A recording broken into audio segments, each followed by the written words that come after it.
तर काही दिवसांपूर्वी परिसरात राहणाऱ्या लहान मुलांच्या किरकोळ वादातून ही घटना घडलेली आहे।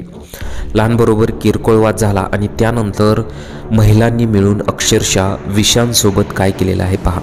नाशिकमधून ही धक्कादायक बातमी समोर येत आहे। चॅनलवर पहिल्यांदा असेल तर चॅनलला जरूर सबस्क्राईब करून घ्या। पोलिसांनी दिलेल्या माहितीनुसार नाशिकच्या आडगाव परिसरात असलेल्या अमृतधारा कामगार नगरमध्ये 24 नोव्हेंबर रोजी रात्री 10:30 वाजताच्या सुमारास ही घटना घडली। मृत विशांत भोये हे आपल्या कुटुंबासमवेत पंचवटी अमृतधाम विडी कामगार येथे राहत होते। 2 दिवसांपूर्वी त्यांचा परिसरातील काही लहान मुलांसोबत वाद झाला होता। याच वादातून विशांत भोये यांच्या हत्येचा कट रचला गेला।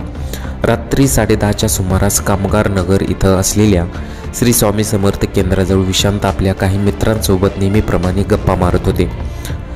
अचानक त्या ठिकाणी काही महिला आल्या आणि त्यांनी विशांतवर हल्ला केला। आधी या महिलांनी मिरचीची पूड विशांतच्या डोळ्यात टाकली। काही काळाच्या आत या महिलांनी त्याच्यावर हल्ला केला। यामध्ये काही जण आणखी 7 जण सामील होते। त्यातील एकाने विशांतवर कोयत्याने सपासप वार केले। वार वरमी बसल्यामुळे विशांत रक्ताच्या थारोळ्यात जागेवरच कोसळला।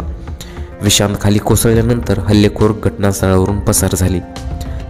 त्याच्या मित्रांनी त्याला तातडीने शासकीय रुग्णालयात दाखल केलं, मात्र डॉक्टरांनी त्याला तपासून मृत घोषित केलं। अशी ही घटना नाशिकमधून समोर येत आहे।